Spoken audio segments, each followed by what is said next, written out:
लिए कर जाऊं इतनी सी है दिल की आरज़ू। बस तेरा मैं बन जाऊं हर दम में तुझको पाऊं इतनी सी है दिल की आरज़ू।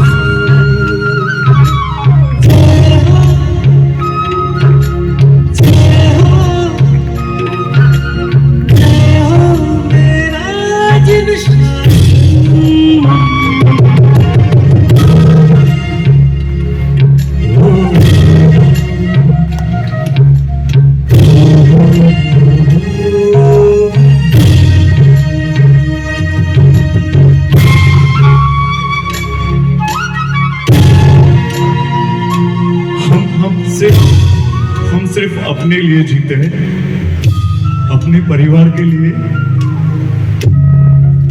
संपत्ति कमाने के लिए, एक स्टेटस को मेंटेन करने के लिए। अरे ये तो जानवर भी जीता है अपने परिवार के लिए। वो जानवर भी अपने परिवार के लिए पैसा है, वो अपना वो अन्न इकट्ठा करता है, जगह इकट्ठा करता है। एक कुत्ता भी दूसरे कुत्ते को गली में नहीं आने देता है। ये तो जानवरों वाली दुनिया है। प्रभु के शासन के लिए हम कितना समय दे रहे हैं। ये प्रभु का शासन उनको भी मिला था, उन 20 कपल को भी वही प्रभु का शासन मिला था जो प्रभु का शासन हमको मिला है। वही प्रभु के शासन में उनका भी जन्म हुआ था जिस प्रभु के शासन में हमारा जन्म हुआ है। वो घर जाकर वो आंखों के सामने वो दृश्य आ जाए, वो घर गए होंगे, वो पति पत्नी की आखिरी रात होगी, माता पिता के आखिरी बार चरण स्पर्श किए होंगे, माता पिता के साथ आखिरी बार बातचीत की होगी, वो माता पिता ने उनके सिर पर हाथ रखा होगा, बेटे को आखिरी बार देखना होगा उन माता पिता को। और जब अपने वो बेडरूम में आए होंगे, अपने रूम में आए होंगे, वो पति पत्नी की आखिरी रात क्या बातें की होगी। हाँ, अभी तो शादी करके अभी आए हुए हैं, हाँ? पूरी जिंदगी बाकी है और आखिरी रात आ गई जिंदगी की। एक दूसरे से साथ कभी कल्पना तो करो उन घटनाओं की, उस दृश्यों की। पति पत्नी क्या बातचीत की होगी, रात में सो नहीं पाए होंगे, एक दूसरे से जिंदगी की बहुत सारी बातें जो करनी होगी, बहुत सारे हसीन पलों से ख्वाबों की दुनिया उन्होंने भी सजाई होगी। उन्होंने भी बहुत सारी अपनी अपनी सोच की दुनिया, अपने ख्वाबों की दुनिया सजाई होगी। आज उस सब ख्वाबों को अपने प्रभु के शासन के लिए कुर्बानी देकर ये आत्मा आगे बढ़ रहे थे। अरे वो 3 साल 2 साल का बच्चा जब उनके बीच में सोया होगा पलंग पर, तो उससे क्या बातें कर रहे होंगे वो माता पिता। हाँ, तो उसके हाथ पर सिर पर हाथ रखा होगा। हाँ, क्या बातें होते वो बच्चे को। बच्चे बोले पापा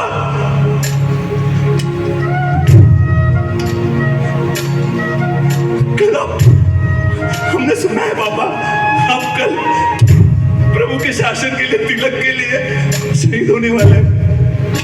हाँ बेटा, हम रहे या ना रहे, शासन ही रहना चाहिए, तिलक रहना चाहिए। बेटा हम तो जा रहे हैं अपनी नई राह पर, कर चले हम फिदा जानतन साथियों, अब तुम्हारे हवाले वतन साथियों। बच्चा तुम संभालना हमारे शासन को, कभी वापस दूसरी बार कोई ऐसी आफत आ जाए ना।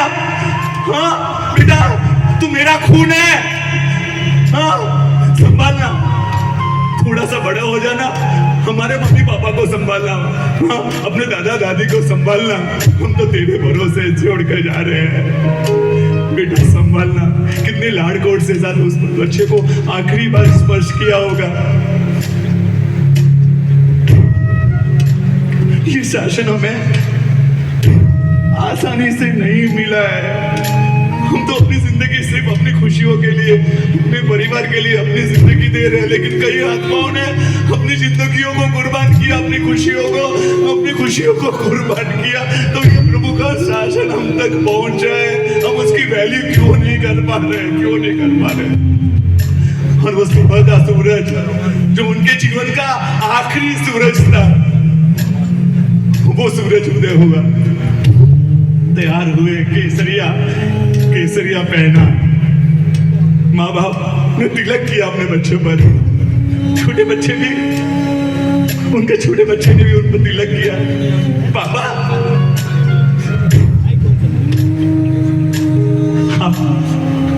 आप जाइए, वीरों की मौत है आपकी, तो वीरों की मौत। बाकी दुनिया में लोग मरते तो बहुत है, लेकिन वो मौत तो जानवरों की मौत होती है। आप एक वीरों की मौत मरने जा रहे हैं। जाओ बेटा, जाओ पापा, जाओ पिताजी, आप जाइए। और वो माता पिता के पैर स्पर्श करके, और वो 20 कपल उस राज दरबार में आए, एक एक करके आगे रहे। शासन माता की जय, शासन माता की जय, शासन माता की जय। अजयपाल देख रहा है, ये क्या, 1 कपल, 2 कपल, 3 कपल, केसरिया पहना हुआ है, तिलक लगाया हुआ है। शासन अमर बने, शासन अमर बने, शासन अमर बने। और वो आगे एक एक कपल आए। अजयपाल ने ये दुनिया के सोचा नहीं था कि ये अरे ते धन्ना जय ही मिठो से कहते, भगवान का अभिषेक जिसने देखा ना, मेरू पर्वत पर आया हुआ भगवान का अभिषेक जिसने देखा, वो आंखें धन्य, वो हवाएं धन्य, वहां के पेड़ पौधे धन्य। जिसने भगवान का अभिषेक देखा, मैं कहता हूं उस दृश्य को जिसने देखा, उस राज दरबार के जिस दृश्य को देखा, वो आंखें धन्य, वो आंखें धन्य। ते धन्ना जय डिठो सी, जिसने वो दृश्य देखे। और वो आगे आए। एक कपल, पहला वही सजोड़ा कपल था जिसकी शादी कुछ दिन हुए, हाथ में मिंडर अभी भी था। पति पत्नी ने एक दूसरे को देखा, एक दूसरे को नहीं देखा था, एक दूसरे की आंखों में शासन को देखा था। हमारा पति शासन के लिए भागता है ना, कुछ करता है ना, तो हम बातें करते हैं, काम धंधा नहीं है, परिवार का तो देखते ही नहीं, बस मंदिर का है ये, महाराज साहब के पीछे। हाँ, ये पत्नी उनके साथ देने के लिए अपनी जीवन नहीं, अपनी जिंदगी कुर्बान कर रही थी। जीवन नहीं, जिंदगी कुर्बान कर रही थी। ये शासन की श्राविका है। हम नहीं कर पाए ना, कोई कर रहा हो ना, तो आप करो ना। हाँ, हम संभाल लेंगे, हम है पीछे। ये हमें करना चाहिए। और दोनों एक दूसरे को देखकर शासन माता की जय, शासन माता की जय, शासन माता की जय। और वो खोलता हुआ तेल कढ़ाई पर था, उसने दोनों ने छलांग लगा दी। इतना खोलता हुआ तेल था कि शरीर का मांस ऊपर तैर रहा है, अलग से मक्खन की तरह, हड्डियां अलग दिख रही है। वो दृश्य देखकर सब चिल्ला रहे हैं, अजयपाल मत करो, मत करो। ये दुनिया, उनके माँ बाप खड़े हैं जिनकी शादी उनको देख रहे हैं, आंखों में आंसू है। अजयपाल ने ये सोचा, ये बनी है, ये जोश जोश से आ तो जाते हैं, लेकिन जब मार खाने की बात आती है तो सबसे पहले यही भागते हैं।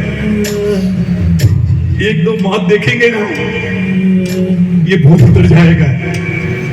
लेकिन उस दिन शासन कोई नई इबादत रखने के लिए आया था, एक नया इतिहास रचने के लिए आया था। दूसरा कपल जिसका 2 साल का बच्चा उसी राज दरबार में आया हुआ देख रहे, शासन माता की जय। तिलक अमर रहे, तिलक हमेशा रहेगा, हम रहेगा ना रहे, तिलक रहेगा। और वो भी कपल चला वैसे स्थिति। अजयपाल देख रहा है, 2, 3, 4, 5, 7, 10, 12, 13, 14। बस करो, कितना खून चाहिए तुम्हें अजयपाल? कितने खून से प्यास बुझेगी तुम्हारी? 16, 17, 18। बस करो, बस करो। सब अपने शासन के लिए। हाँ, वो दृश्य देखने के बाद भी कि किस तरह मांस और मक्खन की तरह अलग हो जाता है। हाँ, उसे खोलते हुए 18, 19। अब मंत्रीश्वर आखिरी, उसने सबको प्रणाम किया उनकी श्राविका के साथ। वो आ गया है और अजयपाल खड़ा हुआ। बस करो, ये अजयपाल हार गया, आपका शासन जीत गया। आपका तिलक अमर था, आपका तिलक अमर है और आपका तिलक अमर रहेगा। आपका शासन अमर था, आपका शासन अमर है और आपका शासन अमर रहेगा। आपका शासन अमर रहेगा। अजय पाल हार गया, आज आपका शासन जीत गया। आपका शासन जीत गया। आपका शासन जीत गया। सावन की झड़ी जब बरसेगी, बूंदों में तुम ही बरसोगे, तुम ही शासन के झंडों में हंसते हंसते लहराओगे।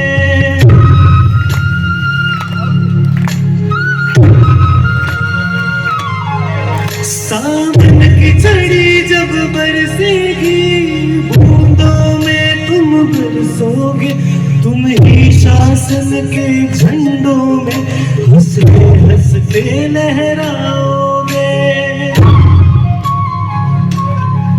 शासन में तेरे ये बच्चे जब शहीद होकर सोएंगे, जिन शासन का इतिहास दिखाते पन्ने पन्ने रोएंगे।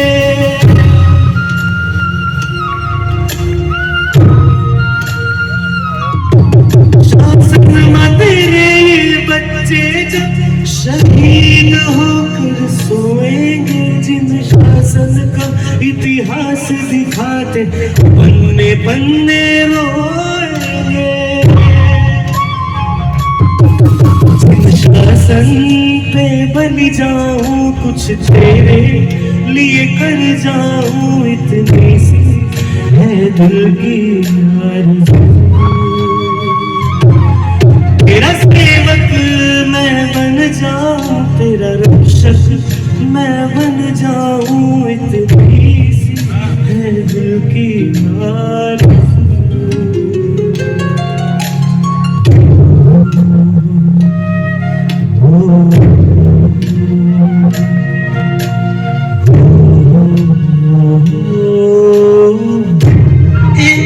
एक बहु शासन को दे दे, एक बहु।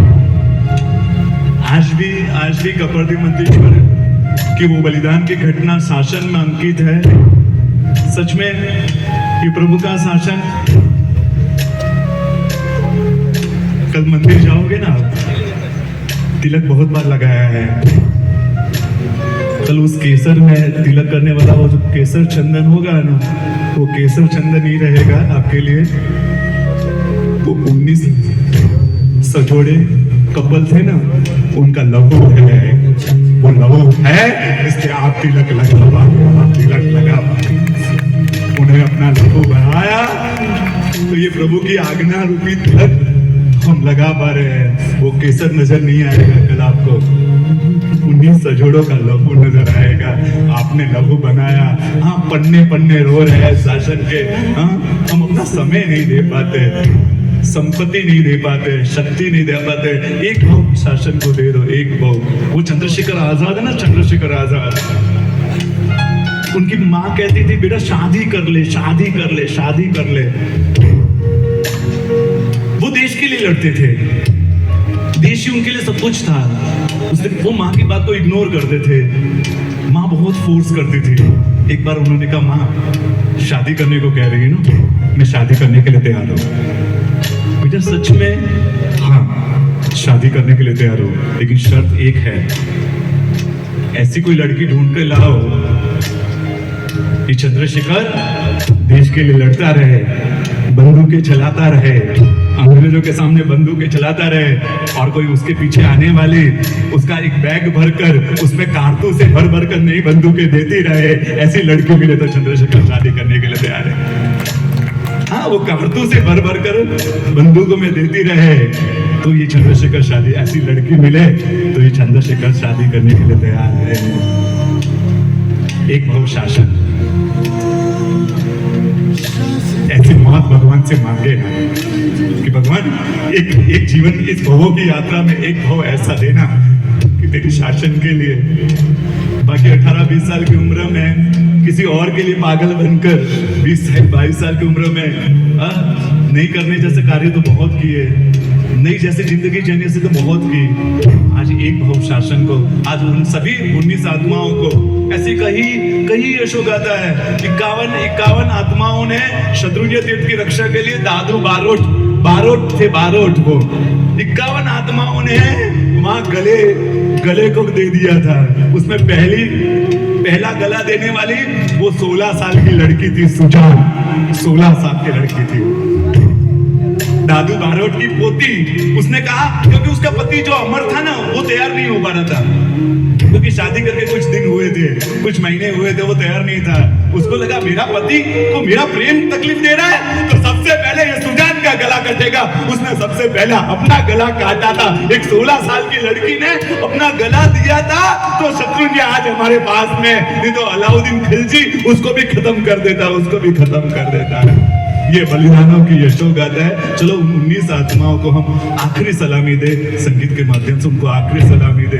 तुम रहो ना रहे, वो तो हमारे भरोसे शासन को देकर चले गए। शासन को आगे, भगवान का शासन 21,000 साल तक चलेगा। हमारा क्या योगदान रहेगा, हमारा क्या रोल रहेगा? वो निर्णय आज हमें करना है। उन 19 आत्माओं को एक आखिरी सलामी देकर इस भावधारा को हम पूरा करें।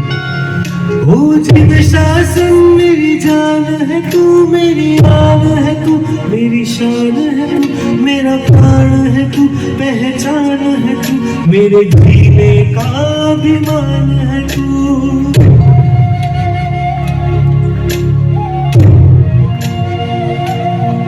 तू ही संस्कृति संस्कार है तू ही धर्म तीर्थ जहाज है तू ही मकसद मेरे जीने का, मेरे आत्म का श्रृंगार है तू।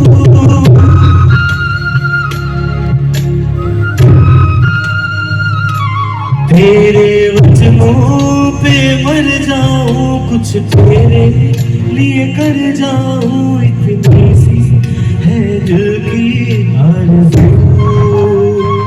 तेरा सेवक मैं बन जाऊं, तेरा रक्षक मैं बन जाऊं, बस इतनी सी दिल की आरज़ू।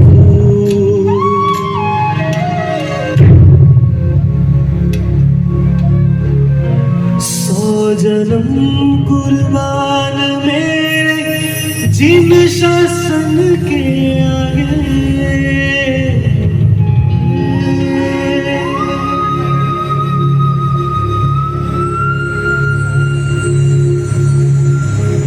सौ जन्म कुर्बान मेरे जिन शासन के आगे। गोवा का एक पुराना इतिहास।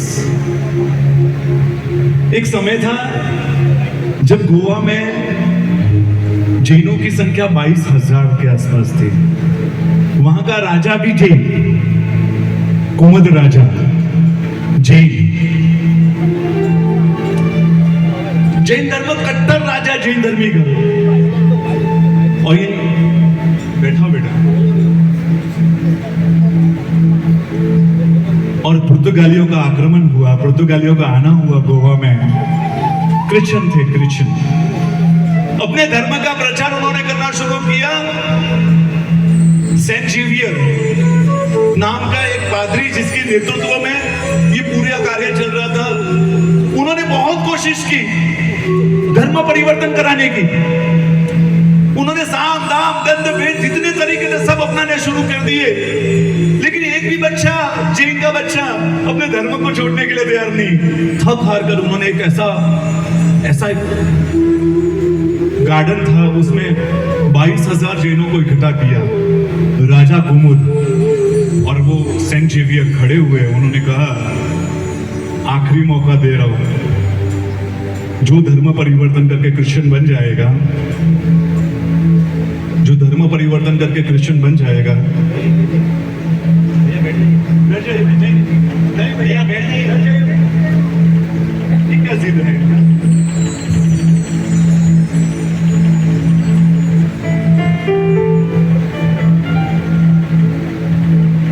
धर्म परिवर्तन करके जो क्रिश्चियन धर्म को स्वीकार कर लेगा उसको जान को बख्श दिया जाएगा। आपको आपको जान प्यारी हो तो अपना धर्म बदल दो। उस समय छोटे बच्चे थे ना, वो खड़े हुए, हमारे परमात्मा तो अरिहंत देव है, हम अरिहंत को छोड़कर कहीं और किसी धर्म को स्वीकार नहीं कर सकते, हमारा परमात्मा अरिहंत है, अरिहंत है। अब क्या करे, वो एकदम गुस्से में हो गया। उसने सबसे पहले तोप के आगे कुमुद राजा को बांधा, वो तोप से उड़ा दिया उसको कि राजा मर जाएगा ना तो प्रजा एकदम ऐसे हो जाएगी, लेकिन नहीं, फिर तो उसने बच्चों को बांध बांध कर उड़ाया तोपों के आगे। 22,000 जैनों को कत्ले आम उसने सरेआम कर दिया। और जो सेंट जेवियर था ना, वो सेंट जेवियर को फिर पोप ने उसको सेंट की पदवी दी। वो जेवियर था, उसको सेंट की पदवी दी, संत की पदवी दी। क्यों संत की पदवी दी? क्योंकि उसने 22,000 कत्ले आम किए अपने धर्म के लिए। और जब वो संत सेंट जेवियर पदवी लेकर आया, आपको मालूम है, आपके बच्चे, हमारे बच्चे कई जगह सेंट जेवियर कॉलेज में पढ़ते हैं। ये सेंट जेवियर जिसके नाम से कॉलेज मुंबई से लेकर हर जगह उनके स्कूलों की, कॉलेजों की संस्था है, एक चेन है बड़ी, उसमें हमारे बच्चे भी पढ़ते हैं। जिसके खून से हमारे बच्चे, हमारे शासन के बच्चे कुर्बान हुए थे, उसके स्कूलों में हम जाते हैं, वहाँ शिक्षण पैदा कर हम पढ़ते हैं। ये हमारी स्थिति, ये बलिदानों की गाथा है। इतना तो हम करें, हम उनके जैसे मर नहीं पाए, लेकिन हम अपने शासन के लिए कुछ, ये कितनी सारी घटना हम जो देखते हैं। एक ललित भाई भिवंडी, नाम सुना होगा, ललित भाई भिवंडी, मुंबई है ना, मुंबई, उसमें भिवंडी एरिया है। कोई धर्म के लिए कुर्बान हुआ था, किसी ने जीव दया के लिए बलिदान दिया। ये एडवोकेट है, एडवोकेट, वकील, कोर्ट में केस लड़ते हैं। कौन से केस लड़ते हैं? जो जीव दया में बेचारे पशु जाते हैं इनलीगल तरीके से, उनको बचाने का प्रयास, उनके लिए केस लड़ने का प्रयास, और फिर उनको पांजरापाल और गौशाला में भेजने का प्रयास। इतने हिम्मत वाले ललित भाई, इतने हिम्मत वाले। उनको कसाईयों के फोन आते थे, ललित हमारे रास्ते से भी निकल जाओ, हम बकरों को काटने में हमारे हाथ नहीं कांपते, इंसानों को काटने में भी हमारा हाथ नहीं काटेगा, कंपेगा, आपको भी खत्म कर देंगे। वो डरते नहीं थे, देख लेंगे। मुझे चंद्रशेखर विजयी महाराजा उनको कहते थे, ललित बॉडीगार्ड रख साथ में, तेरी जान के रोज धमकियां मिलती है, शायद देखेंगे। चंद्रशेखर महाराज साहब के बहुत प्रिय हो। और क्षेत्र सुधी 13, जिस दिन भगवान का जन्म हुआ, उस दिन की घटना, ललित भाई सुबह 10 साढ़े 10 बजे के आसपास कोर्ट में गए और 11-12 बजे के आसपास आ रहे हैं। भगवान का जन्म हुआ, उसी दिन की घटना। और 2 बाइक में सवार आए, गोलियां, बंदूक हाथ में थी, और जोर से गोलियां चलानी शुरू कर दी।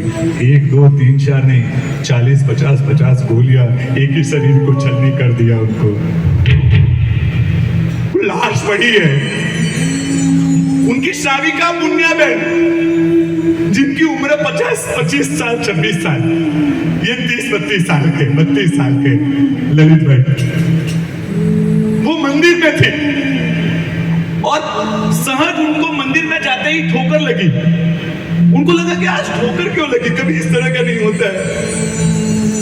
और 15-20 मिनट हुई होगी, कोई भागता हुआ आया, पुनियाबेन पूछा हो गई, नहीं चल रही है, पुनियाबेन बाहर आओ, क्या हुआ? ललित भाई को खत्म कर दिया, ललित भाई नहीं रहे। 25-27 साल की वो बहन, जिसके 2 बच्चे हैं, आदेश 2 साल का, श्रीपाल 4 साल का बच्चा उनका। और जब वो लाश भिवंडी में आई, पूरा भिवंडी रो रहा था। कर्फ्यू लगाना पड़ा, 144 की धारा लगानी पड़ी, जैन अजैन सब ललित भाई को प्रेम करते थे। उनको लगा कि धमाल हो जाएगा उनके पीछे, कर्फ्यू लगाना पड़ा। और वो जब लाश आई, 2 साल का 4 साल का बच्चा, वो पुण्या बहन सामने,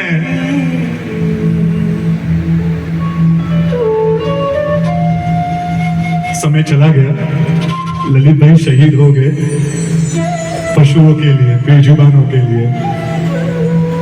शादी जब उनका शहीद हुए उसके 5-7 साल के बाद, शाहपुर है, शाहपुर मुंबई के नजदीक तीर्थ है, 5-7 साल के बाद उस शाहपुर में उद्यान तब था। पुण्या बहन ने उद्यान तब किया। उद्यान माला के समय माला पहनाई।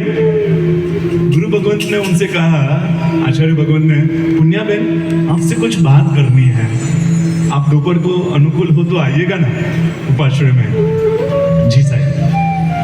दोपहर को पुण्या बहन आई, बैठे, साहब बताइए ना क्या काम था साहब। पुण्या बहन कुछ पर्सनल प्रश्न पूछने हैं, पूछ सकते हैं आपसे? हाँ साहब पूछिए ना। आपके पति ललित भाई 30-32 साल की उम्र में शहीद हो गए बेजुबानों के लिए।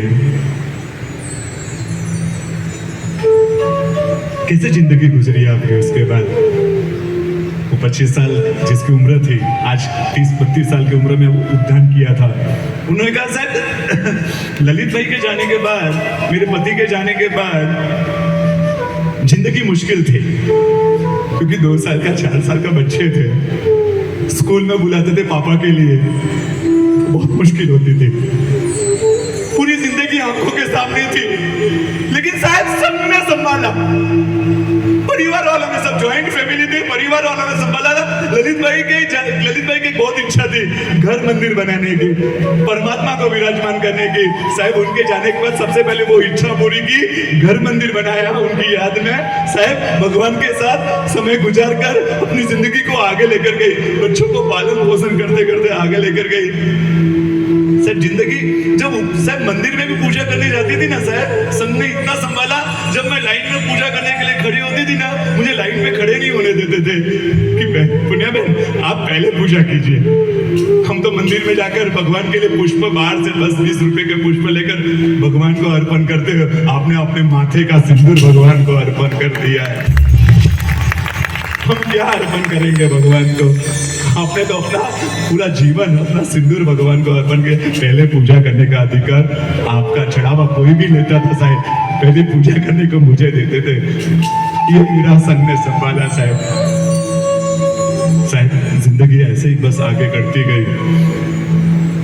फिर एक प्रश्न और कहा कि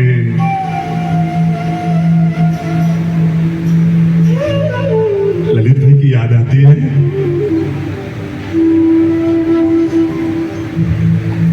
शायद झूठ नहीं बोलोगी, याद आती, याद आती। जिंदगी में कई समय ऐसा होता है, कई पल ऐसे होते हैं जब उनके साथ की जरूरत होती है। वो होते तो शायद वो जिंदगी के पल इतनी तकलीफ से नहीं गुजरते।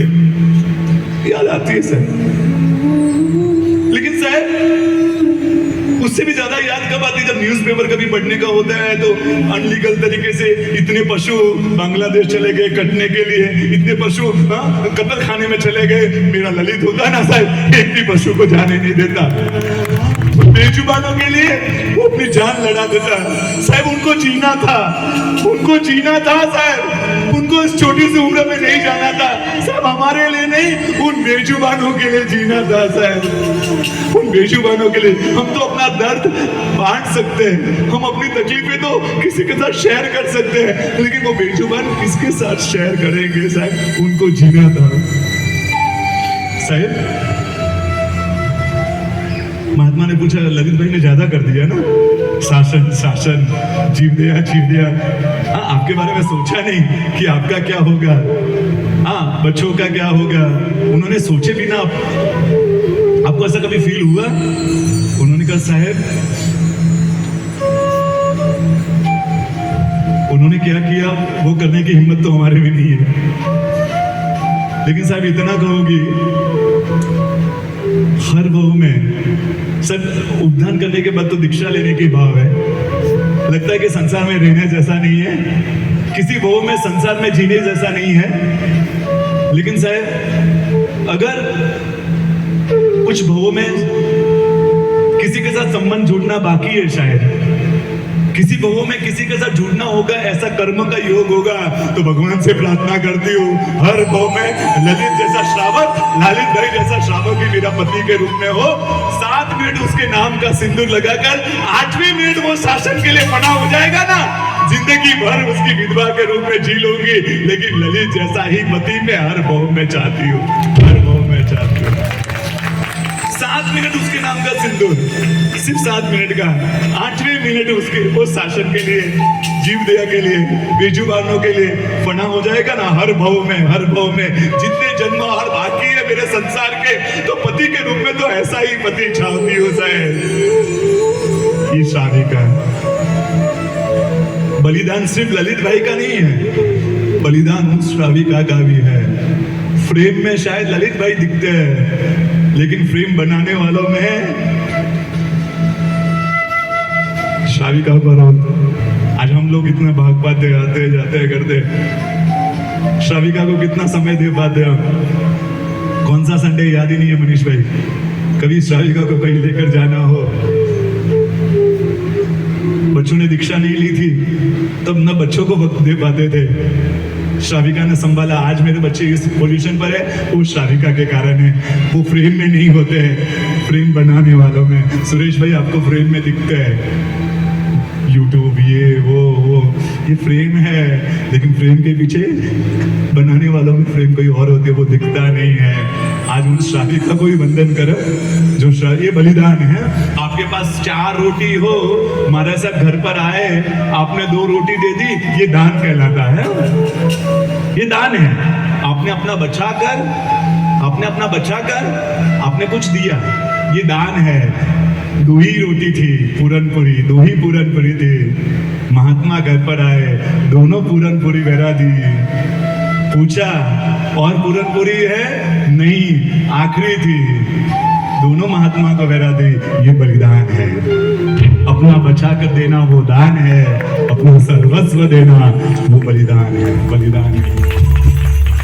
ऐसे कई बलिदानों की यशो गाथा लिखी गई है, तो शासन हम तक पहुंचा। एक रिक्शा वाला है, रिक्शा वाला अहमदाबाद में रिक्शा चलाता है साहब। पास में पूजा की जोड़ साथ में रखता है। 60 किलोमीटर दूर घर है, जा नहीं सकता है रोज। 10-15 दिन में एक बार, हफ्ते में 2 हफ्ते में एक बार घर जाता है, व्याख्यान सुनने आता है। किसी श्रावक ने परिचय कराया, साहब रिक्शा वाला है, रोज व्याख्यान सुनता है।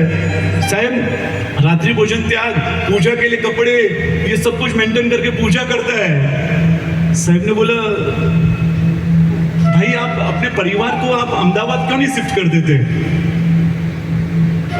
कमाई कम है कि आपके परिवार को आप यहाँ संभाल नहीं पाओगे? उसने बोला, साहब ऐसी बात नहीं है। तो क्या है? तो साहब परिवार को यहाँ भी अच्छे ढंग से संभाल सकता हूँ, पाल सकता हूँ, इतना कमा लेता हूँ, लेकिन साहब जहाँ मेरा घर है ना 60 किलोमीटर दूर, वहां जैनों के उस गांव में सिर्फ 2 ही घर है। महात्मा बहुत विहार करके आते हैं। अगर मैं वो घर भी छोड़ दूंगा तो महात्मा का अनुकंपा का लाभ कैसे मिलेगा? साहब 500-700 महात्मा गुजरते हैं, 500-700 महात्मा गुजरते हैं मेरे घर में, समाज सुपात्र दान का लाभ देते हैं। साहब अगर 2 में से 2 ही घर है और मैं भी वो घर छोड़कर आ जाऊंगा, साहब सब मंजूर है, ये तकलीफें मंजूर है। इस तरह से पुजारी को रिक्वेस्ट करके नहा धोकर पूजा करना मंजूर है, चौबियार हाउस में कहीं जाकर चौबियार करना मंजूर है, ठंडी रोटियां खाना मंजूर है, लेकिन महात्माओं के लाभ से वंचित होना मंजूर नहीं है। एक रिक्शा वाला बड़े बड़े घर बनाते हैं, 14th फ्लोर। आपका यहाँ तो नहीं है, यहाँ तो हवेलियों का है, ये हवेलियाँ है। कल गया था एक हवेली, 28 या 32 रूमें। तो आपकी वो स्थिति नहीं है, लेकिन हमारे वहाँ वो आजकल शहरों का ट्रेंड हो गया है, 14वां फ्लोर, 20वां फ्लोर। क्यों? सुनिश्चित में पोल्यूशन फ्री होता है, हवाएं अच्छी आती है। महात्मा नहीं आएंगे वो दुख नहीं है। मंदिर के बाजू में घर होते हैं, छोड़कर नए नए एरिया में, पॉश एरिया में, सुरेश भाई पॉश एरिया में महात्माओं के लाभ से एक रिक्शा वाला अपने परिवार से दूर रहता है, 60 किलोमीटर दूर रहता है, सब तकलीफें सहन करता है। ये भी एक तरह का बलिदान है। हाँ, ये भी एक तरह का बलिदान है। बलिदान देकर शासन पहुंचता है। आज उन सभी को याद करें जिन्होंने प्रभु के शासन को बलिदान दिया है, और हम भी उस बलिदान में से अपना नाम कुछ लिखा पाए। हम क्या दे पा रहे हैं? कई शासन पर आफत आती है, मैसेज आते हैं, जागो जैनो जागो। यहां ये हो गया, जरूरत है युवाओं के शासन के, महापुरुषों के शासन के, आत्माओं की जरूरत है। जागो जैनो जागो। फिर हम क्या करते हैं? मैसेज पढ़ने का, फॉरवर्ड करने का, फिर सो जाने का। जागो जैनो जागो। क्या किया हमने? इसके सिवा हमारा प्रैक्टिकल रोल क्या है शासन के लिए? शासन के लिए कभी जरूरत होगी तो हम अपने सिर पर कफन बांधकर जा पाएंगे? परिवार से ऊपर नहीं आते, पैसों से, पैसे कमाकर एक दूसरे को नीचा दिखाने की सोच से आगे नहीं आते। कहां शासन को जरूरत होगी? जरूरत हो तो हम अपने शासन के लिए फना हो जाए। वो चंद्रशेखर विजय महाराज के शिष्य वल्लभ महाराज साहब आयनबिल, जीवन भर के आयनबिल करके वो गिरनार तीर्थ को संभाला। वो पेदरशाह मंत्री ने 56 दड़ी सोना संपत्ति, क्या 1-2 लाख 1-5 लाख रुपया दे देते तो तख्तियों के लिए झगड़ते हैं। बाप का नाम नहीं आया ना, दादा का नाम नहीं आया ना, पोते का नाम छोटे अक्षरों में आया ना, 2.5/3 बोला था तो 2/3 की लगाई ना। कितने झगड़े करते हैं हम तख्तियों के लिए, तख्तियों के लिए। और वो पेदरशाह मंत्री ने 56 दड़ी सोना, 56 दड़ी सोना मतलब क्या? वो आसान शब्द है, 56 दड़ी। एक दड़ी यानी 200 किलो, 56 दड़ी यानी बनिए हो आप, 11,200 किलो सोना तीर्थ को समर्पित किया। तो आज नेमिनाथ भगवान चक्षु वाले दिख रहे हैं हमें। आज नेमिनाथ भगवान को हम टच कर पा रहे हैं। 11,200 किलो सोना अर्पण किया, तब जाकर ये तीर्थ हम तक पहुंचा है। किसी ने तीर्थों के लिए बलिदान, वो हिमांशु दुबे दादा आयनबिल करते थे तीर्थ की रक्षा के लिए, वहां ऊपर से नीचे आना मुश्किल, आटा में पानी डालकर उन्होंने आयनबिल की है। लोट आटा में पानी डालकर आयनबिल। खमन चाहिए, ढोकले चाहिए ना, इडली चाहिए ना, डोसा चाहिए ना। 4 लाइन में बैठे हैं, तीसरे में खमन खत्म, ढोकले खत्म हो जाते तो टेंशन शुरू हो जाती। ऐसी हमारी स्थिति, ये हमारी स्थिति। उन्होंने पानी में, आटा में पानी डालकर कई आयनबिल किए तो गिरनार आज हम तक पहुंचे। ये तीर्थों की दुनिया हमारे तक पहुंची है। सभी बलिदानों को हम याद करें और संगीत के साथ आगे की दुनिया में जाए। मेरी हर सांस शासन माँ के नाम है, और जो जिन शासन के काम है उस जिंदगी का क्या काम है? संगीत के साथ जुड़िएगा, बहुत सुंदर सा गीत चलेगा यहाँ पर। बहुत भाव से एक एक शब्दों को सुनिएगा और अपनी दुनिया उस शब्दों को दीजिएगा। चलो संगीत के साथ इस भावधारा को आगे बढ़ाएं।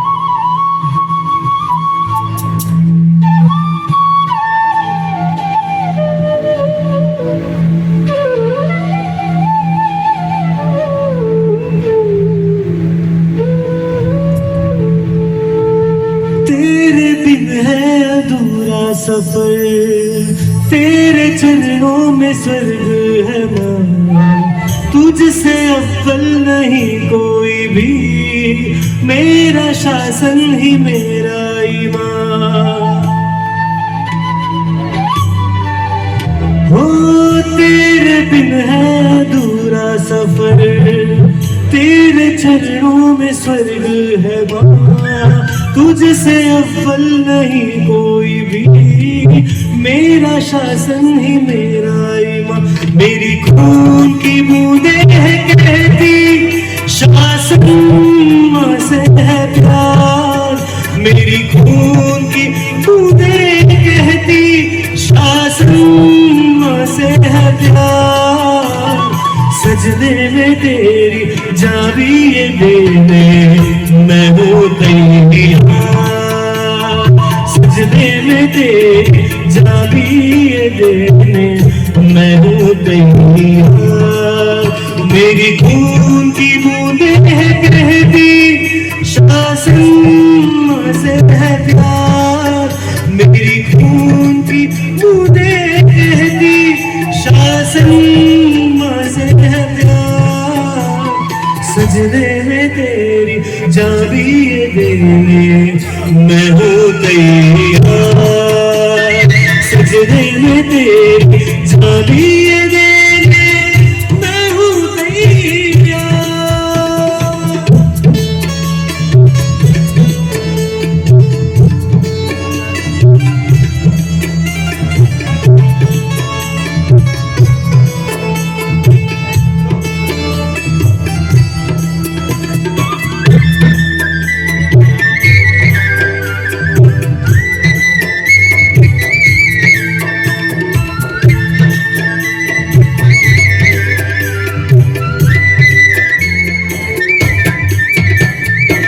प्यारी है तेरी हर एक डगर, चलना है उस पर उम्र भर। ओ प्यारी है तेरी हर एक डगर, चलना है उस पर उम्र भर। कैसा उजला है भाग मेरा, बिकने ना दूं सुहाग तेरा।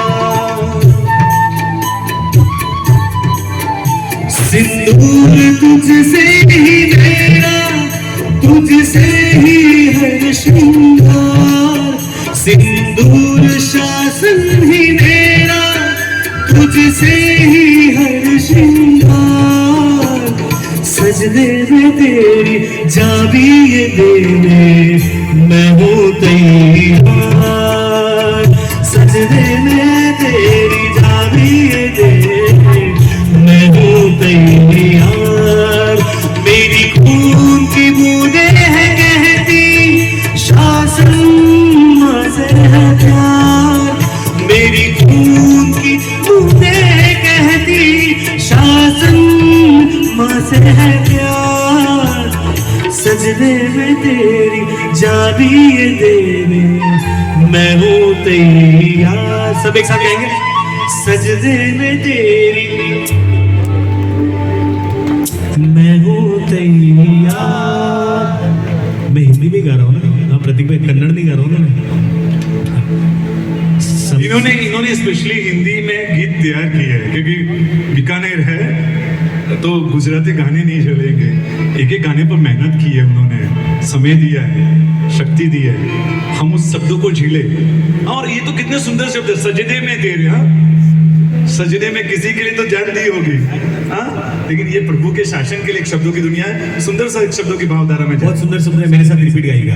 मेरी खून की बूंदें है कहती, मेरी खून की बूंदें है कहती शासन से है प्यार, शासन से है प्यार। मेरी खून की बूंदें है कहती, मेरी खून की बूंदें है कहती शासन से है प्यार, शासन से है प्यार। सच कह रहा हूँ, सच कह रहा हूँ, शायद जीवन में बहुत विशेष धर्म आराधना नहीं होगी, सामायिक भी नहीं करते होंगे शायद हम, कोई अष्टप्रकारी पूजा की दुनिया भी नहीं होगी हमारी, नहीं शायद हम प्रतिगमन दोनों टाइम करते होंगे। शासन के साथ एक संबंध बन, शासन के साथ शायद विशेष धर्म आराधना जीवन में नहीं भी होगी ना, लेकिन प्रभु के शासन के साथ संबंध होगा ना तो ये शासन हमें बहु मिलेगा, फिर आगे के शासन की वो धर्म क्रिया भी मिलेगी। लेकिन एक गहरा कनेक्शन, एक गहरा संबंध शासन के साथ आज बांध कर उठा या उठे ना, क्या होता नहीं तो एक संबंध तो बनता है, लेकिन कहां तक मालूम है, बस यहां तक, यहां से बाहर जाते ही वो बर्फ कैसे पानी बन जाते हैं, फिर वापस फ्रीजर में डालो तो बर्फ। लेकिन आप पानी, आप वो दूध होता है ना, उसमें जामन बोलते हो, आरन जामन, वो जामन डालते हैं तो वो दही बन जाता है, वो वापस दूध नहीं बनता है। वो केमिकल चेंज है। आज यहाँ से एक केमिकल चेंज लेकर उठे। फिजिकल चेंज तो बहुत बार हुए। कोई कार्यक्रम होता है तब, अरे वो दीक्षा के कार्यक्रम होता है ना, विदाई कार्यक्रम, ऐसे 18-20 साल की लड़की दीक्षा लेती है ना, तो ऐसा लगता है बैठे बहनें बैठी होती है कि बहन सब कुछ छोड़ रही है।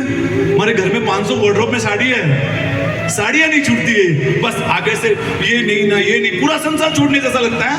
और बाहर चप्पल नहीं मिलते ना तो हालत खराब हो जाती है। अंदर पूरा संसार छोड़ने जैसा और बाहर चप्पल नहीं। क्यों? केमिकल चेंज था। फिजिकल चेंज करो, फिजिकल चेंज था, केमिकल चेंज लाओ।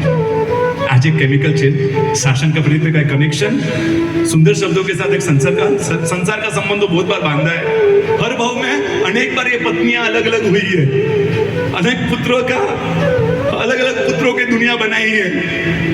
हर भाव में बदलते रहे ये संबंध। आज प्रभु के शासन के साथ संबंध बांटना है। सुंदर से पंक्तियों के साथ झील कर एक नया शासन का संबंध, शासन राग यहाँ से लेकर उठे। चलो संगीत की एक पंक्ति। मेरी खून की बूंदें कहती, मेरी खून की बूंदें कहती, शासन से है प्यार, शासन से है प्यार। सजदे में तेरी जाबिए दे रे, सजदे में तेरी जाबिए दे, मैं हूँ तैयार। सजदे में तेरी जाबिए देने, मैं हूँ तैयार। तेरे दिन है पूरा सफर, तेरे चरणों में स्वर्ग है माँ। तुझसे अव्वल नहीं कोई भी, मेरा शासन ही मेरा ईमान। मेरी खून की बूंदें कहती, शासन माँ से है प्यार। मेरी खून की बूंदें कहती, शासन माँ से है प्यार। सजदे में तेरी जाबिए देने। नाम लिखवाओ सबके। हाँ, 19 कपल 20 कपल। हाँ भाविक भाई, नाम लिखो। सजदे में तेरे जान कफन बांध कर आना पड़ेगा। हाँ, शब्दों की दुनिया के साथ इंटरनल दुनिया भी जिए। प्रभु तेरा शासन को कभी जरूरत पड़ेगी ना, परिवार बाद में रहेगा, तेरा शासन पहले रहेगा। कफन बांध कर सबसे पहला मेरा नंबर रहेगा। ऐसे भावों की दुनिया के साथ इन शब्दों को आकर दुनिया जिए। सजदे में तेरी जाबिए देने, मैं हूँ तैयार। सजदे में तेरी जाबिए देने, मैं हूँ तैयार। सजदे में तेरी जाबिए देने, मैं हूँ तैयार। मैं हूँ तैयार, मैं हूँ तैयार। मेरी खून की बूंदें कहती, शासन माँ से है प्यार। मर भी गया हर भाव में, होगा यही प्यार।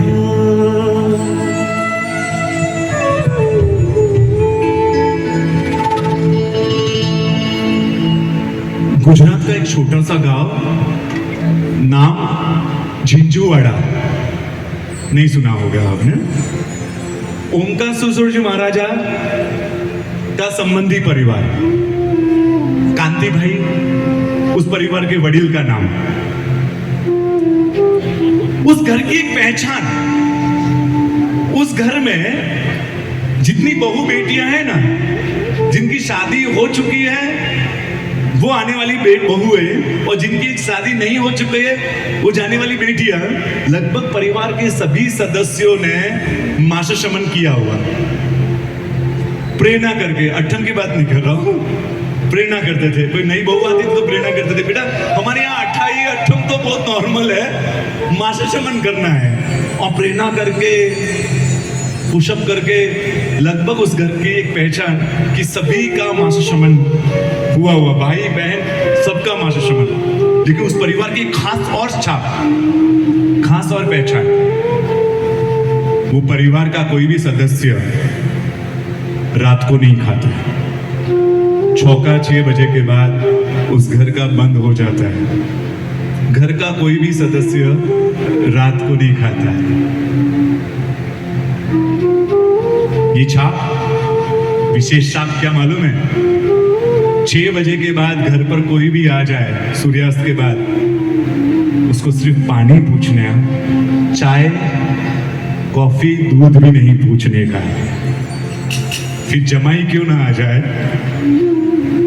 संबंधी क्यों ना आ जाए, कारण वो ऐसा मानते थे कि हमारा घर जैन का घर है और जैन के घर में रात को नहीं खाते हैं और नहीं खिलाते हैं। वो ऐसा मानते हैं, हम नहीं मानते। ना हमारी बात नहीं, मैं झुंझुवाड़ा की बात कर रहा हूँ, बीकानेर की बात नहीं कर रहा। हम तो धमाल करेंगे सूरज भाई, हमारे तो शादियों में रात को तो छोड़ो आइसक्रीम भी आती है, मक्खन तक आता है, मक्खन तक। जैनों के शादियों में महाविगई, कल्पना नहीं कर सकते, वो हमारी शादियों में आते हैं। लेकिन इस घर की पहचान कि यहाँ 6 बजे के बाद कोई भी आएगा। बच्चे लोग बैठ जाओ बेटा, बैठ जाओ।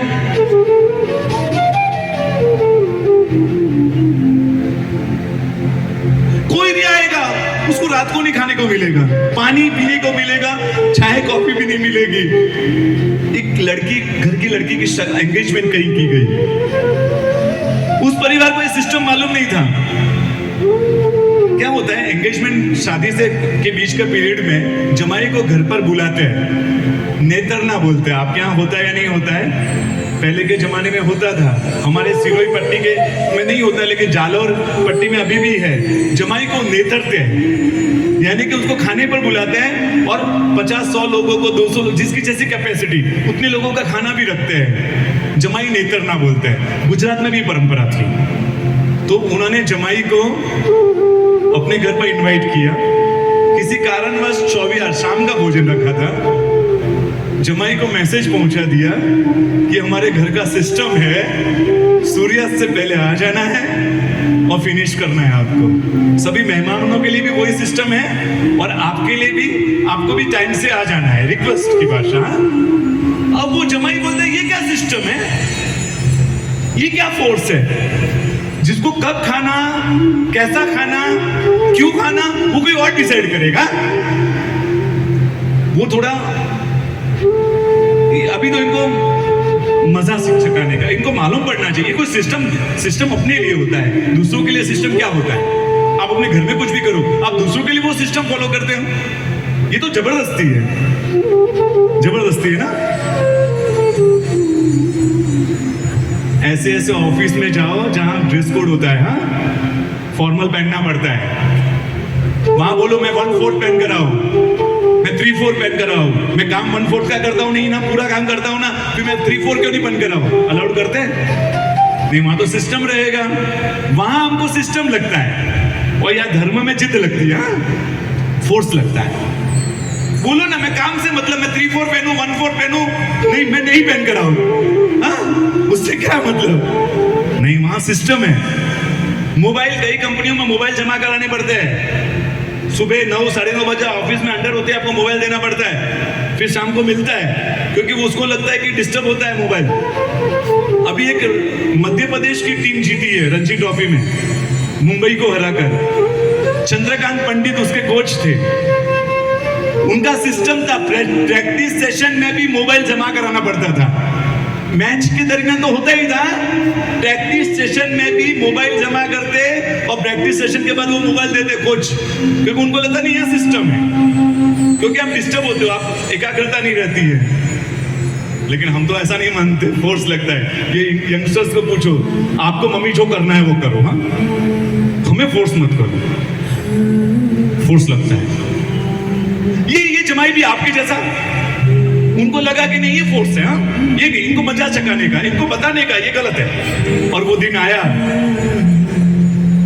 जमाई तो सुबह ही आ गए थे घर पर, बारगाम के जमाई आ गए थे, लेकिन 5 बजे अपने दोस्तों के साथ, वर आता है तो अनवर भी साथ में आते हैं, और वर तकलीफ वाले नहीं होते हैं, अनवर तकलीफ वाले ज्यादा होते हैं। कई घर बिगाड़ने में ये अनवर होते हैं, बेचारे उसको तो संबंध जिंदगी पर निभाना है, अनवर अपना काम करके चले जाते हैं, बिगाड़ने का काम अनवर। इनके साथ भी 5-7 अनवर आए थे, सबने डिसाइड किया था इनको बताता है आज। सवेरे का तो खाना नॉर्मल था, शाम का फंक्शन का खाना था, ये जानबूझकर 5 बजे निकल गए कि अपन आएंगे 15 मिनट लेट सूर्यास्त के बाद और बैठ जाएंगे खाने पे। जमात में क्या करते हैं देखते हैं। वही भाई साहब 5-7 दोस्तों के साथ घूमने निकल गए 5 बजे, और 6:15 के आसपास आए। 6 बजे सूर्यास्त हो गया था, 6:15 आए। अब वो वहां तो लास्ट का एंड चल रहा था, साफ सफाई चल रही थी, ये आकर बैठ गए, पंगत लगी हुई थी, साफ सफाई चल रही थी, बैठ गए। बोले थाली लाओ। अब थाली जमाई को बोले थाली तो लगा दी, थाली सीधी की, खाना लाओ। अब टेंशन, अब बहनें तो जो उस घर की थी वो तो एकदम टेंशन में आ गई थी, आखिर तो जमाई है, लड़की दी हुई है, अब करे क्या, वो तो जानबूझकर कर रहे हैं, खाना लाओ खाना, भूख लगी है। अब वो बहनें टेंशन में, कांति भाई अंदर रूम में बैठे होते बड़ी, उनके पास गए कि ऐसा ऐसा हो गया है, जमाई तो अभी आए और भोजन के वहां बैठे हुए हैं, थाली लेकर खाना मांग रहे हैं। सिस्टम है अपना, क्या सिस्टम, वो लेडीज बोल रहे हैं प्रैक्टिकल बनो, प्रैक्टिकल। हाँ, जमाई है, लड़की घर में जाएगी, सिस्टम है। नहीं मान रहे हैं वो, ठीक है मैं आता हूं। आए कांति भाई, प्रणाम किया, जमाई थे, आगता स्वागता की, कैसे वो ठीक है, हाँ सब कुछ ठीक है। जमाई साहब बहुत जल्दी आ गए, समझा नहीं, बहुत जल्दी आ गए। 13 घंटे के बाद खाना मिलेगा आपको। आप बहुत जल्दी आ गए, हाँ? मतलब नौकरसी 7:15 बजे आती है, नौकरसी से पहले खाना नहीं मिलेगा। बोले आप क्या कर रहे हैं, फोर्स होता है कि हमें खाने के लिए जगह पर बैठे हुए आप जमाई के साथ ऐसे करते हो, आप जमाई के साथ संबंध बिगाड़ते हो। उन्होंने आप इस तरह से बोलते, मैं प्रेम से बात कर रहा हूँ कांति, ये तो मैं प्रेम से ही बात कर रहा हूँ, जमाई हो इसलिए प्रेम से बात कर रहा हूं। 13 घंटा बैठने की ताकत है तो बैठे रहो, मुझे कोई तकलीफ नहीं है। खाना तो नौकरसी के बाद ही मिलेगा आपको, नौकरसी के बाद। जैनत तो था, आप संबंध खराब कर रहे हो, जमाई के साथ संबंध खराब कर रहे हो। अरे आपके साथ संबंध संभालने के लिए मेरे भगवान के साथ संबंध मुझे खराब नहीं करने हैं। आपके साथ तो इस भोग में 18-20 साल के बाद संबंध जुड़े, मेरे भगवान के शासन के साथ तो मैं जन्म से संबंध जोड़कर आया हूँ। उनके साथ तो मेरा जन्म हुआ और वो कई भोगों का संबंध था, तभी शासन में जन्म हुआ हमारा। मेरा उस संबंध को दाव पर आपके संबंध को संभालने के लिए नहीं लगा सकता है। आपको खाना हो तो कहीं और चले जाइए, इसमें आपको 7:15 बजे नौकरसी के बाद ही मिलेगा। मेरे भगवान के साथ मैं बेवफाई नहीं कर सकता, मेरे शासन के साथ बेवफाई नहीं कर सकता।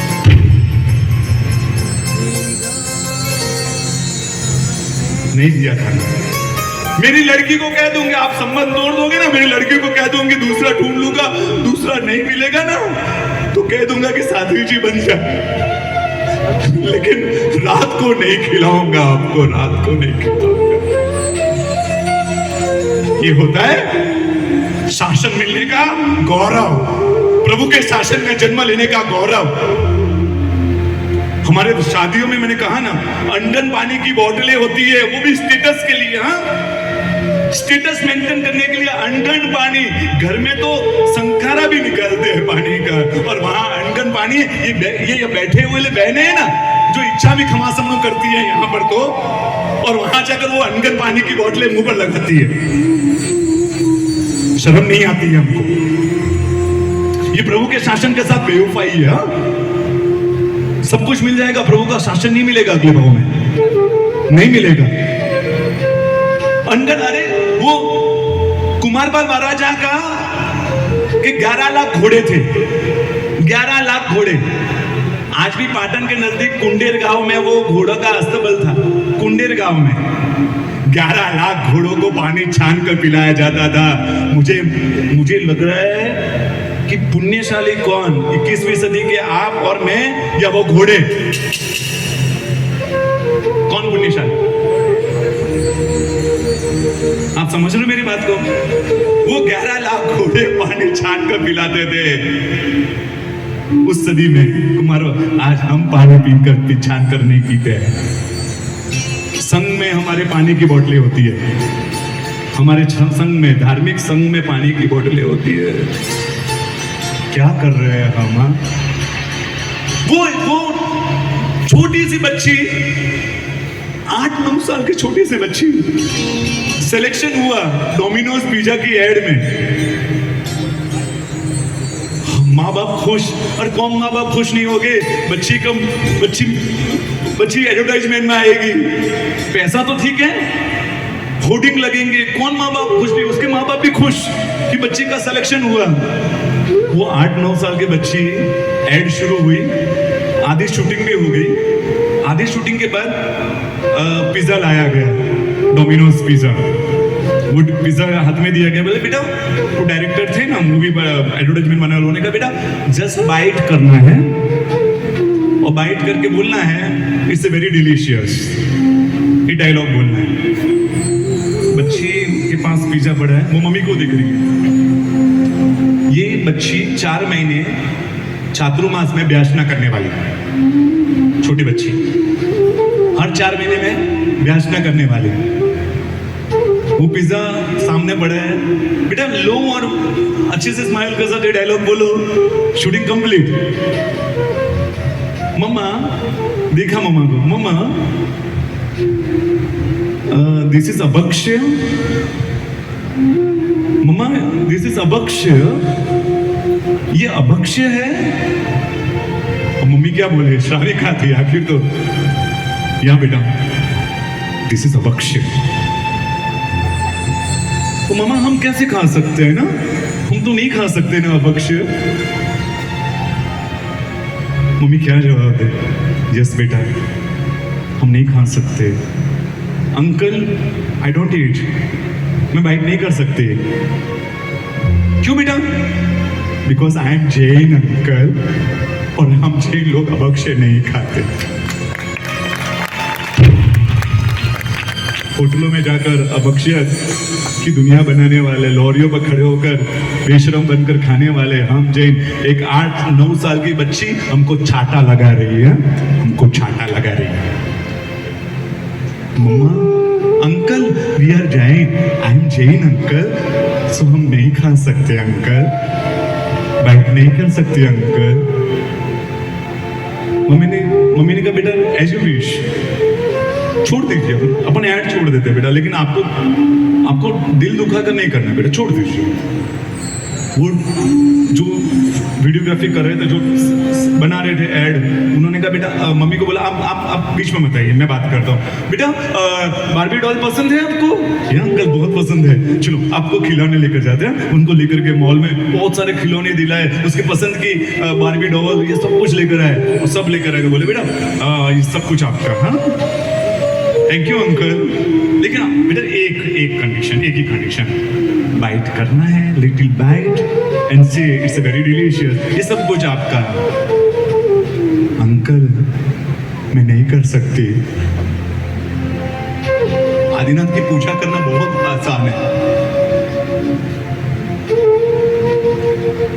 Don't say we follow Adinath, we follow Akshay Kumar. Don't say we follow Adinath.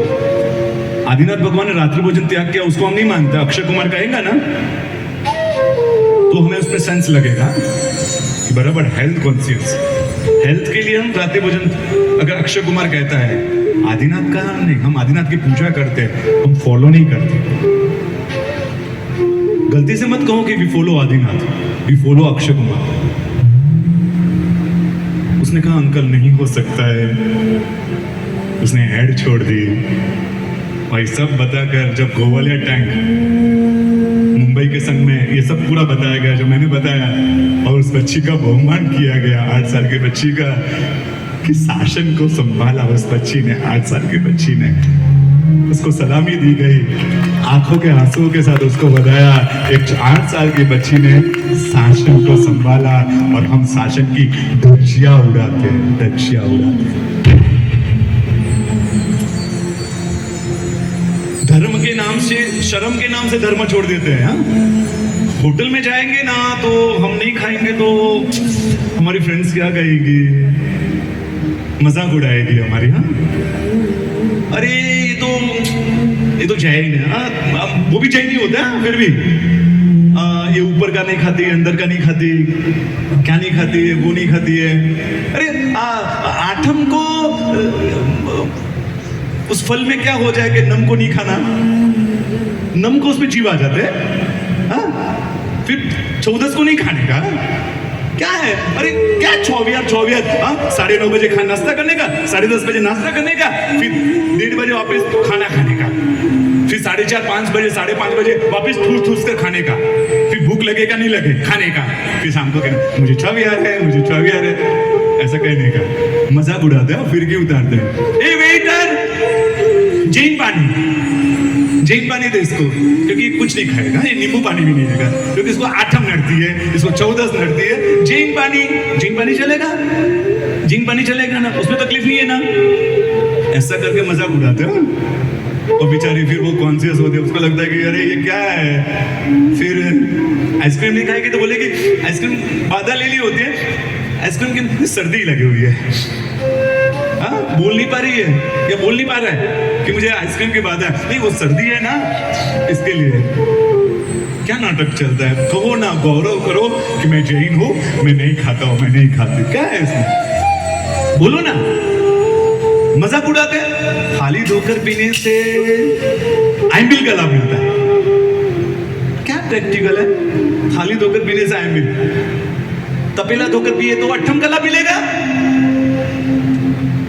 Awanish भाई, तपेला धोकर पी ले तो अट्ठम का, फिर आजू बाजू के बर्तन सब झूठे लेकर आओ, सब पी लो, मास्टर का लाभ मिल जाएगा। क्या सुरेश भाई, ये प्रैक्टिकल है क्या? थाली धोकर पीने से हैंडबिल का लाभ मिलता है, ये बातें करते हैं। कहो यस, थाली धोकर पीने से हैंडबिल का लाभ मिलता है। एक प्रैक्टिकल लाभ होता है, एक टेक्निकल लाभ होता है। प्रैक्टिकल में क्या फर्क? प्रैक्टिकल में देखिए, प्रैक्टिकल की बात करो ना, ऐसे कहते हैं 4 बादाम इक्वल टू, नहीं 2 बादाम इक्वल टू 1 रोटी, 2 बादाम इक्वल टू 1 रोटी। किसी की 8 रोटी की भूख है, हाँ, प्रैक्टिकल बहुत करते ना, उसके सामने 4 बादाम रखो कि खा लो बस। टेक्निकल तो चलता है ना, लेकिन वो प्रैक्टिकल नहीं है। प्रैक्टिकल खा लो 4 बादाम। 26 साल का लड़का चाहिए, नहीं मिल रहा है ना, 13 साल के 2 लड़कियों के साथ शादी कर दो। मेंटेन करना है ना। नहीं सुरेश भाई, ये प्रैक्टिकल नहीं हो सकता, टेक्निकल। बस वैसे ही आयनबिल, खाली धोकर पीने से आयनबिल का लाभ कैसे मिलता है? क्योंकि झूठा छोड़ते हैं ना, तो 48 मिनट के अंदर समूर्चिम जीव पैदा हो जाते हैं, और समूर्चिम जीव पैदा होने के कारण उसका जो प्रायश्चित आता है, आपने झूठा छोड़ा, उसका जो पाप लगता है, उसका प्रायश्चित जो आता है वो एक आयनबिल का आता है। तो आपने झूठा नहीं छोड़ा, आपने थाली धोकर पी, तो नुकसान में नफा हुआ कि नहीं हुआ? बताओ ना, समझो ना धर्म को। लेकिन घबराते हो क्यों? कहो ना यस, उसका गौरव रखो। हम धर्म करते हैं। आप 4 लड़कियां होटल में आप नहीं खाते तो आप ग्रेट हो, खाने वाले कहां ग्रेट है? उसको बोलो। हम तो धर्म, तो सच में बोलूं, हमारे लिए धर्म शासन कोई विशेष पहचान नहीं है। अंदर आप बैठे हो अलग बात है, बाकी धर्म का विशेष अंदर से कोई गौरव नहीं है। आपको लड़का, बैठो बैठ जाओ। आपको लड़का ऐसा चलेगा जो धार्मिक है, आपका जमाई? हाँ हाँ करना बहुत आसान है, प्रैक्टिकल कितना है। जो रात को नहीं खाता है, होटल में नहीं जाता है, ऐसा जमाई नहीं चलता है हम। जो लड़की पौषध करती है, दोनों टाइम प्रतिक्रमण करती है, घर की बहू बनाओगे? फिर वो कम कपड़ों में पहनकर कुछ भी स्टेटस में डालता है, डालेगी वो चलेगा। दारू पीने वाला जमाई चलेगा आपको, दारू पीने वाला।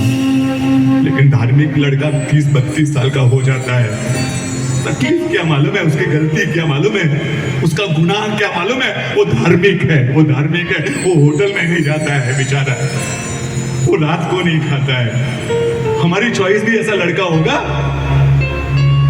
हमारी चॉइस ऐसी लड़की होगी।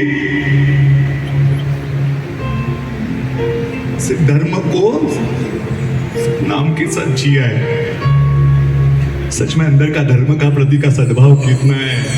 चलेगा लड़की? नहीं चलती है हमको, नहीं चलती है हमको। धर्म में वास्तविक में समझा ही नहीं है। आज हम बहुत बड़े माशमन नहीं कर पाएंगे ना, चलेगा। मैं तो बोल रहा हूँ, आपने वर्षी तब नहीं किया होगा, चलेगा। लेकिन धर्म का जो बेसिक है, रात्रि भोजन त्याग, कंदमूल का त्याग। हाँ, एक क्रिकेटर है हिरेन वारिया, केन्या में क्रिकेटर है, केन्या में जन्म हुआ है, उसको महात्मा का योग नहीं मिलता है। वहां वो लड़का कंदमूल नहीं खाता है तो नहीं खाता है, वो क्रिकेटर होकर नहीं खाता है। कोरे चावल के साथ उसने वेस्ट इंडीज में कई महीने गुजार दिए, कोरे चावल खाकर। उसकी माँ एक ही कहती है, वो बच्चा जैन का बच्चा है, मेरा बच्चा, वो घास नहीं खाएगा, वो शेर का बच्चा है। शेर का बच्चा मर जाएगा लेकिन घास नहीं खाएगा, वो बच्चा मेरा शेर का बच्चा है, क्योंकि वो जैन का बच्चा है। एक कंदमूल हमारे जीवन में है, कंदमूल। ये तो महात्मा सच में आपको कुछ बोलते नहीं है, सीधे घर से चले जाते हैं। अपने घर के आलू की सब्जी देखकर भी कुछ बोलते नहीं है, अंदर हृदय रोता है इनका। आंखें दिखाए आपको, चार लगा दे आपको कि जैन का घर है, और जैन के घर में आलू की सब्जी। मांस नहीं आ सकता है तो कंदमूल भी नहीं आ सकता है जैनों के घर पर। जैसे मांस के प्रति हमारी जुगुप्सा होती है ना, हम सोच भी नहीं सकते मांस के बारे में, वैसे कंदमूल के बारे में भी जैन नहीं सोच सकता है। हम प्रैक्टिकल कुछ तो बेस वाला धर्म करें, हम मांसाहार नहीं कर पाए चलेगा, कोई सिद्धि तत्व की आराधना ना होगी तो चलेगा। लेकिन जीवन में रात्रि भोजन तो परमात्मा के बेसिक सिद्धांत है, जैन धर्म के बेसिक सिद्धांत है। रात्रि भोजन त्याग, कंदमूल का त्याग, परमात्मा की पूजा, ये सब बेसिक जन्म है, धर्म है। उसको तो जीवन में लाए, उसको तो जीवन में लाए नहीं है हमारे जीवन में। बहुत मुश्किल होगी, सुनने में बहुत मुश्किल होती होगी। हाँ, कि ये सब नाम के जैन है, काम के जैन नहीं है। मिच्छामी दुक्कडम प्लेट में जैन नहीं है, नेम प्लेट में जैन है। हम सिर्फ और सिर्फ नेम प्लेट में जैन है, प्लेट में जैन नहीं है। और जो प्लेट में जैन नहीं है, उसको नेम प्लेट लगाने का कोई अधिकार नहीं है, नहीं है। महात्मा हमारे घर पर आए, एक बोर्ड बाहर लगाना चाहिए, हिम्मत और श्रावक लगा सकता है, साहेब वहां लगा सकता है। यहाँ वही बनता है जो महाराज साहब को गलतता है, क्योंकि जो महाराज साहब को गलतता है वही श्रावक को गलतता है, वही श्रावक को गलतता है। बोर्ड लगाना चाहिए, हर श्रावक के घर के बाहर होना चाहिए, यहाँ वही बनता है जो महात्मा को गलतता है, क्योंकि जो महात्मा को गलतता है वही श्रावक को गलतता है, वही श्रावक को गलतता है। ये गौरव होगा उस दिन शासन के कुछ इबादत लिखी जाएगी अलग। आज वो मुस्लिम लोग मक्का हो या मेलबर्न की पीछे हो, नमाज पढ़नी तो पढ़ लेते हैं ना, कोई शर्म नहीं महसूस करते। वो मोदी जी जाकर जब ओबामा के पास जाकर बोलेगी कि मैं खाना नहीं खाऊंगा, डिनर, तो हम उसकी प्रशंसा करते हैं, वाह मोदी जी, वाह मोदी जी। हाँ, कि मोदी जी ने ओबामा के पास रहकर भी, ओबामा के पास जाकर भी डिनर नहीं लिया, वो नीरज चोपड़ा आया था ना, नीरज चोपड़ा, उसको कहा था जाते समय मोदी जी ने कि तुम जीत कर आओ तो चूरमा के लड्डू तुमको पसंद है ना, उसको बहुत पसंद है, तो चूरमा का लड्डू अपन साथ में खाएंगे। जीत कर आए, चूरमा के लड्डू प्रेजेंट किए गए, लाया गया, मोदी जी ने मंगवाया उसके लिए। सर आप भी लीजिए ना, आपने कहा था ना हम साथ में लेंगे। उसने कहा चातुर्मास चल रहे हैं और मेरा फास्टिंग है, मेरा उपवास है, मैं नहीं खा सकता। एक पोस्ट पर आ हुआ अपने सिद्धांतों के प्रति इतना अड़ग हो सकता है, हम उसकी प्रशंसा करते हैं। हमारे घर का बच्चा थोड़ा महाराज साहब के पास जाता है, हमारी बच्ची थोड़ी महात्मा के पास जाती है। छोड़ दो, महात्मा के पास जाने से दीक्षा हो जाएगी ना? दीक्षा के लिए कोई महापुण्य चाहिए तो दीक्षा होती है। महात्मा के पास जाएगी तो संस्कार में रहेगी। बाकी आपके कॉलेज की जिंदगी, आप बहुत अनजान हो कॉलेज की जिंदगी से। आपकी कॉलेज के समय अलग बात थी, आजकल के कॉलेज की दुनिया, स्कूल की दुनिया में, तो स्कूल की दुनिया में इतनी खराब हो गई है कि 8, 9, 10 की उम्र में आपकी बच्चियां है ना, आपकी बच्चियां वो जो जीवन जीती है जिसकी आपकी कल्पना नहीं कर सकते हो, इनके पास जाएगी तो शायद संस्कार तो टिकेगा उनका। दीक्षा छोड़ दो, महाराज साहब ओगो फेर देते हैं ना, वास्केप डाल देते हैं। अगर ओगा फेरने से, वास्केप डालने से दीक्षा होती ना तो 16,000 साधु नहीं होते मनीष भाई, आज 16 लाख साधु होते कम से कम। ओगा फेरने से, अगर ओगा फेरने से, वास्केप लगने से दीक्षा होती है तो मेरे बच्चों को मैं धक्का दे देता, पहले मेरा वास्केप करो, ओगा फेरो। फालतू बातें, वाहियात बातें करते हैं, वाहियात बातें। बच्चे में संस्कार टिकेंगे, महात्मा के पास जाएंगे, धर्म से जुड़ेंगे, संस्कार टिकेंगे, संस्कार टिकेंगे। पाठशाला जाएगी, पूजा करेगी तो संस्कार टिकेंगे। हाँ, बाकी आप लिख लो मनीष भाई, 25 साल के बाद ऐसा समय आएगा कि आपके बच्चे आपको लात मारकर बाहर निकालेंगे। लिख लो, आज मुश्किल लग रहा है। 25 साल के बाद आपके लड़के आपको लात मारकर बाहर ना निकाले ना, आपको हाथ पकड़कर वृद्धाश्रम में छोड़ने जाए ना, तो आपका सौभाग्य, तो पुण्यशाली है। क्योंकि अगर संस्कार नहीं दोगे ना तो हमारी हालत यही होने वाली है, यही होने वाली। धर्म को समझो, धर्म को मजबूती के साथ करो। सिर्फ ब्रांड बनाने के लिए पद पर आ जाते, ट्रस्टी बन जाते हैं। क्यों? 4 लोग मुझे जाने की मैं ट्रस्टी हूं, 4 लोगों में मेरी पहचान हो। मैं यहाँ का खतरगढ़ जैन संघ का ट्रस्टी हूँ, मैं तबागढ़ जैन संघ का ट्रस्टी हूँ। जीवन में, ट्रस्टी के जीवन में धर्म का क्या है? नहीं, ब्रांड बनाने के लिए, सच बोलूं ना, स्टेटस मेंटेन करने के लिए धर्म करते हैं। लोगों के बीच में मेरा नाम हो, मेरा नाम हो, मेरी पहचान हो। धर्म का उपयोग भी अपनी पहचान बनाने के लिए हम करते हैं। धर्म को सच में भगवान नहीं छोड़ेगा आपको। घर में 24 साल का लड़का हो गया है ना, शादी नहीं हो रही, एक चढ़ावा ले लो, एक चढ़ावा ले लो। लोगों को मालूम पड़ जाएगा कि मेरे पास पैसे हैं, घर पैसे वाला है। ये हम करते हैं, ये हम करते हैं। वो धरनाशा बोरवाल 500 साल पहले धरनाशा बोरवाल हुए थे। ये जो राणकपुर का मंदिर है, 99 करोड़ सोना मोहर, 99 करोड़ सोना मोहर, और सिर्फ सोना मोहर सद्रव्य से कोई टिप लिखाने नहीं गए थे। आपके कितने संघ के, आपके 5 लाख ना, इसके 10 लाख ना, 99 करोड़ सोना मोहर। 60 साल जिंदगी के दिए, परिवार से दूर रहकर, महाराणकपुर बनाने के लिए परिवार से 60 साल दूर रहकर वो मंदिर का निर्माण किया, समय दिया। सिर्फ संपत्ति देकर छूट जाते हम तो, संपत्ति और तख्ती, बस खत्म। ये 60 साल तक रहा। जब 60 साल के बाद मंदिर बन गया, वो मुख्य जो कारीगर था मंदिर बनाने वाला सोमपुरा, उसके साथ खड़े, लास्ट फिनिशिंग का काम बाकी है, दोनों खड़े हैं। वो बोल रहा है, सोमपुरा सेठ क्या बना दिया आपने, क्या संपत्ति का उपयोग किया है, ये मंदिर नहीं, ये तो देव विमान है। दुनिया भविष्य में ऐसा मंदिर नहीं बना पाएगी संपत्ति होने के बावजूद भी, क्योंकि आपने सिर्फ संपत्ति नहीं दी है, अपनी जिंदगी के 60 साल भी दिए, रात दिन दिए। लेकिन तकलीफ क्या मालूम है? सेठ एक इच्छा है, मूल नायक आदिनाथ भगवान, उसके तो लोग दर्शन जरूर करेंगे, लेकिन इसने जो दुनिया बनाई ना, ये मंदिरों की दुनिया, उसको कोई नहीं जानेगा।